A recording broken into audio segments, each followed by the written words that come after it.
Guys जय राम जी की। आज हम लोग शुरू करने वाले हैं हम लोगों का नया topic, problem based on train, यानी रेलगाड़ी पर आधारित प्रश्न। हम लोग स्टार्टिंग में जो कुछ एप्लीकेशंस के बारे में डिस्कस करेंगे, आप लोग पूरा ध्यान उन एप्लीकेशंस को समझने पर करना। वो एप्लीकेशंस अगर आपको समझ में आ गई ना, तो पूरी रेलगाड़ी एकदम मस्त सॉल्व हो जाएगा। तो हम लोग शुरू करते हैं। गाइस पहला एप्लीकेशन है to convert kilometre per hour into metre per second. Kilometre per hour को हम लोगों को मीटर पर सेकेंड में कन्वर्ट करना है। तो इसके लिए हम लोग गिवन इक्वेशन में 5/18 से मल्टीप्लाई करते हैं। फॉर एग्जाम्पल कहीं लिखा हुआ है कि कोई रेलगाड़ी है, उसकी स्पीड 90 किलोमीटर प्रति घंटा है और हमें पता करना है कि उसका स्पीड मीटर पर सेकेंड में कितना होने वाला है। तो कुछ भी नहीं, बस 90 5/18। अब 18 5 90 होता है, ये आपको आना चाहिए। That means multiple of 18। 5 5 25। इसका मतलब उस रेलगाड़ी का जो स्पीड है वो 25 मीटर पर सेकेंड होने वाला है। नाउ नेक्स्ट पॉइंट है कि मीटर पर सेकेंड को किलोमीटर पर आवर में कन्वर्ट करना है। अब क्या करेगा इस हम लोग, तो मीटर पर सेकंड को किलोमीटर पर आवर में कन्वर्ट करने के लिए गाइस हम लोगों को 18/5 का मल्टीपल करना पड़ेगा, just reciprocal. Kilometre per hour metre per second 5/18, metre per second kilometre per hour, तो 18/5। इसके लिए भी एक एग्जांपल सेट कर लेते हैं। If the speed of a given train is 20 metre per second और हमें कैलकुलेट करना है कि ये किलोमीटर पर आवर में क्या होगा, तो 20 18/5, 5 4 20 और 18 4 72 किलोमीटर पर आवर। लेकिन अब बात करते हैं कि किलोमीटर पर आवर को मीटर पर सेकंड में कन्वर्ट करने के लिए 5/18 और मीटर पर सेकंड को किलोमीटर पर आवर में कन्वर्ट करने के लिए 18/5 का मल्टीपल ही क्यों किया।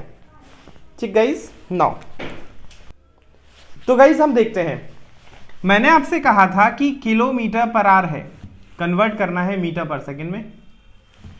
तो in a kilometer how many meters are there, तो 1000 meters are there. In a hour how many seconds are there, तो in a hour there is 60 minute और in each minute there is 60 second. Hope so guys you understand. 2 0 will be 2 5 10, 2 3 6. In numerator section there is 5, in section of denominator there is 18. There was a basic reason behind it. To convert kilometer per hour into meter per second, we have multiple with 5/18. और बिल्कुल just इसका उल्टा करना है। जब हम metre per second को करेंगे तो ये 1/1000 हो जाएगा, वो 1/60 into 60 हो जाएगा, अपॉन का अपॉन रेसिप्रोकल हो जाता है, इसलिए 18/5 हो जाएगा। होप्स आपको पहले 2 पॉइंट बहुत अच्छे से समझ में आ गए होंगे। रेयर केसेस में कोई आपसे पूछेगा कैसे, वरना सारे क्वेश्चंस बस ऐसे ही होंगे कि to convert kilometre per hour into metre per second. तो आपको जस्ट इतना सा करना है कि 5/18 मीटर पर सेकंड में कन्वर्ट करने के लिए और किलोमीटर आवर में कन्वर्ट करने के लिए 18/5। अब हम बात करते हैं तीसरे लॉ के लिए। अब बात करते हैं थर्ड लॉ की। देखो बच्चों, कोई एक ट्रेन है, जब ये वाली ट्रेन किसी इलेक्ट्रिक पोल को या फिर किसी पेड़ को या फिर किसी पैसेंजर को, इन तीनों में से किसी भी ऑब्जेक्ट को क्रॉस करती है। किस किस को ध्यान देना आप लोग, किसी इलेक्ट्रिक पोल को या फिर किसी पेड़ को या फिर किसी पैसेंजर को। इन केस ऑफ पैसेंजर वो आपसे ये भी बोल सकते हैं कोई लोको पायलट है या कोई स्टेशन मास्टर है, लेकिन होगा तो वहां एक आदमी ही। तो जब कोई ट्रेन इन पतले पतले चीजों को क्रॉस करती है तो इन सब का जो लेंथ है वो रेलगाड़ी के कंपैरेटिवली बहुत कम है। दैट्स वाई इलेक्ट्रिक पोल, पेड़ और आदमी की जो लेंथ है वो रेलगाड़ी की लेंथ में ऐड नहीं होती है।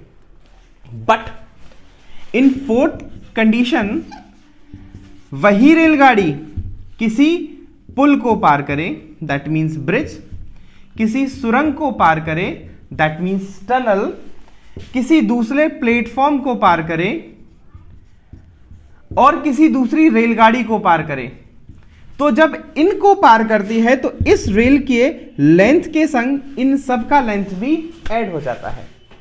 अब इसका क्या मतलब हुआ, आपने फिजिक्स में पढ़ा होगा कि when A is greater than b, then a square is much more greater than b. अब जब ये a स्क्वायर बहुत ज्यादा बड़ा हो जाता है तो b जो है इसके कंपैरेटिवली हम लोग नगण्य ले लेते हैं, जीरो ले लेते हैं. एज सेम एक रेलगाड़ी बहुत लंबी होती है, पैसेंजर ट्रेन, गुड्स ट्रेन तो और ज्यादा लंबी हो जाती है. तो इतनी छोटी छोटी लंबाइयां इसके कंपैरेटिवली इतनी कम होती हैं कि उसको उसके कंपैरिजन में क्या मानना पड़ता है, जीरो. इसलिए हम उसको नहीं जोड़ते. लेकिन एक पुल तो बहुत बड़ा होता है, इवन पूरी रेलगाड़ी उसके ऊपर आ जाती है. एक सुरंग भी बहुत लंबी होती है, पूरी रेलगाड़ी इसके अंदर चली जाती है. एक प्लेटफॉर्म तो इतना बड़ा होता है कि रेलगाड़ी वहां खड़ी हो जाए. जीके का क्वेश्चन है, दुनिया का सबसे लंबा प्लेटफॉर्म कहाँ का है? तो गाइस आपको याद रखना है, ये जो ताकत है ये हमारे पास है. गोरखपुर का जो प्लेटफॉर्म है वो दुनिया का सबसे लंबा प्लेटफॉर्म है. और एक रेलगाड़ी तो लंबी होती ही होती है. तो इन सारी की लंबाइयां हम इस रेलगाड़ी की लंबाई में ऐड कर देते हैं. ओके गाइस, बढ़ते हैं आगे. अब बात करते हैं नेक्स्ट यानी फिफ्थ पॉइंट की. बच्चों दो रेलगाड़ियां हैं. एक रेलगाड़ी किसी स्पीड से जा रही है. Let be the speed of this train is y kilometre per hour, और इसकी जो लेंथ है वो L1 है. पीछे से एक दूसरी रेलगाड़ी आई. Let be the length is L2 and speed is x kilometer per hour. मैं आपसे बोलता हूं कि ये वाली जो रेलगाड़ी है उसने इस वाली रेलगाड़ी को क्रॉस किया. तो जब ये वाली रेलगाड़ी इस रेलगाड़ी को क्रॉस करने वाली होगी तो होने क्या वाला होगा कि क्रॉस यानी यहां से लेके यहां तक इसको जो ये क्रॉस करेगी तो पहले तो ये इसकी पूरी लंबाई को क्रॉस करेगी. यानी इसका इंजन यहां से शुरू करेगा और पूरा यहां तक जाएगा. और जब इसका इंजन यहां आ जाएगा इसके बाद इसका इंजन यहीं रह जाएगा और ये वाली पूरी रेलगाड़ी निकलेगी कहां तक, गुड्स गार्ड तक, जहां पर रेलगाड़ी का गार्ड बैठा होता है. यानी इसने इसकी पूरी लंबाई को क्रॉस किया एज वेल एज इसने अपनी भी पूरी लंबाई को क्रॉस किया. तो टोटल लेंथ जो क्रॉस हुई वो हो गई L1 प्लस L2. तो मैं बात कर रहा था बच्चों कि आजकल वैसे ही बच्चों के अंदर खून बहुत गर्म है. अब पिताजी ने दिलाई अपाचे और बच्चा भगा रहा. आप सोच और इमेजिन करो, just because of imagination is more important than knowledge. एक अपाचे ये जा रही है, एक और अपाचे ये जा रही है. जब दोनों अपाचे रेसिंग करेंगे और एक दूसरे को क्रॉस करने की कोशिश करेंगे तो यहां पर जो टाइम लगने वाला है वो ज्यादा होगा. और जब टाइम ज्यादा लगेगा इसका मतलब उनके बीच का जो स्पीड है वो क्या हो जाएगा, कम. आप मेरी बातों को ध्यान से समझना. एक बच्चा यहां से अपाचे लेके जा रहा, एक और बच्चा यहां से अपाचे लेके आ रहा. जब दोनों अपाचों में से जो तेज रफ्तार की अपाचे होगी वो उसको क्रॉस करने की कोशिश करेगी और दोनों ही तेज चल रहे हैं तो वो दोनों एक दूसरे को क्रॉस करने में जो टाइम लेने वाले हैं वो ज्यादा लगेगा. और टाइम ज्यादा लगने का मतलब होगी स्पीड क्या हो गई वहां, कम. अब यहां आप क्वेश्चन कर सकते हैं कि भैया बच्चा तो अपाचे भगा रहा था 100 से और आप कह रहे स्पीड कम हो गई.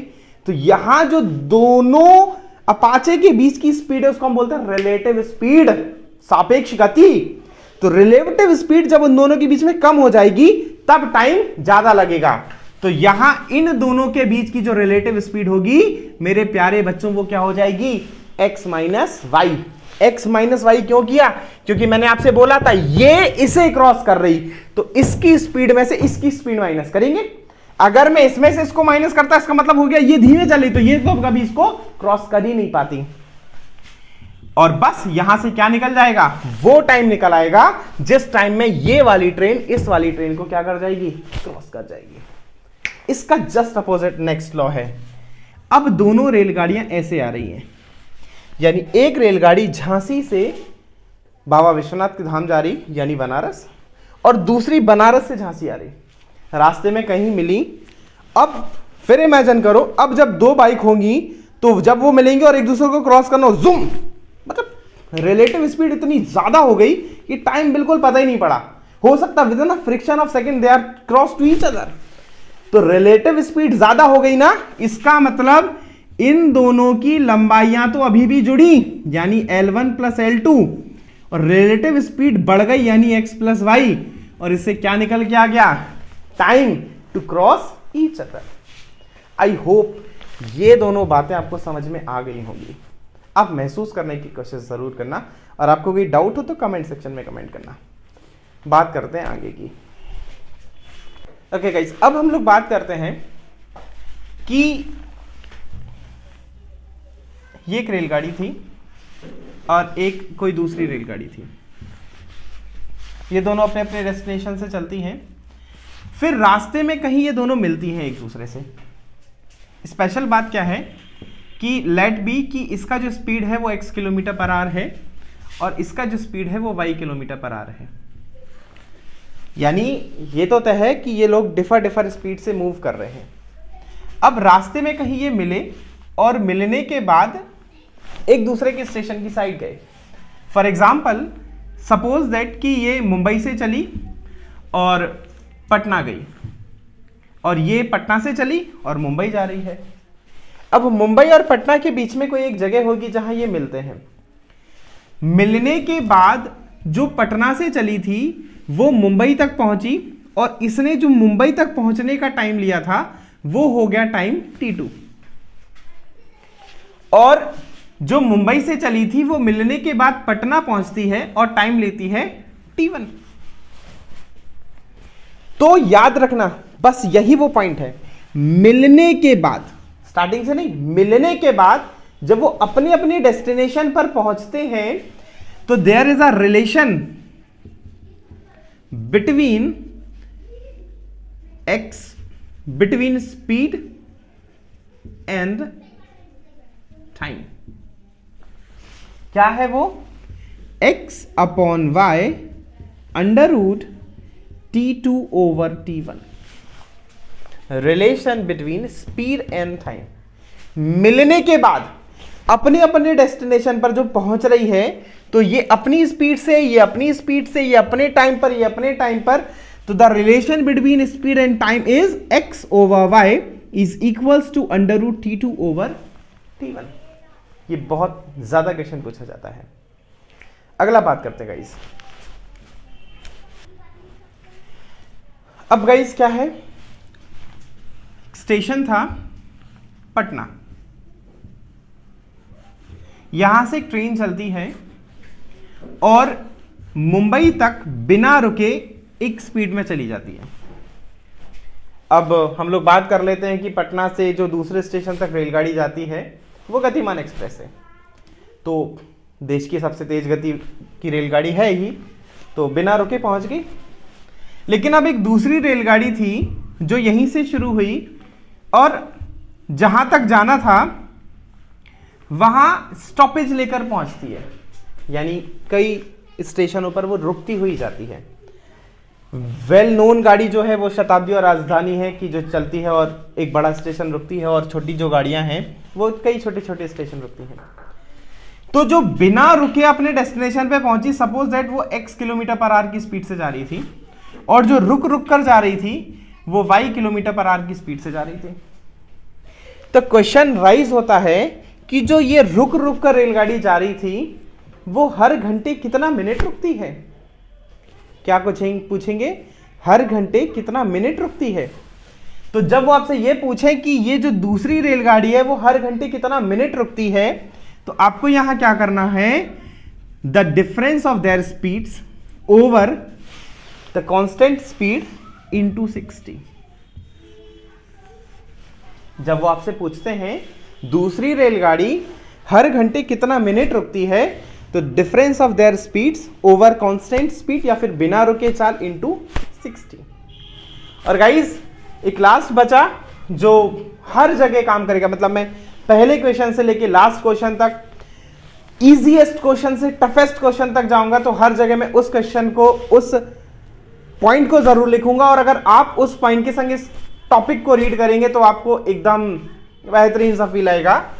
And the last point is distance is equals to speed into time. दूरी जो है वो चाल और समय का गुणनफल है। बस इससे हम सारे क्वेश्चन को बहुत आराम से कर लेंगे। बस ये जो मैंने पॉइंट्स आपको आज समझाए हैं, ये जो एप्लीकेशन पर हमने बात की है, इस एप्लीकेशन को आप बहुत अच्छे से समझना। अगर आपको वीडियो समझ में आई हो तो लाइक करिए, कमेंट करिए और शेयर कीजिए। जय राम जी की।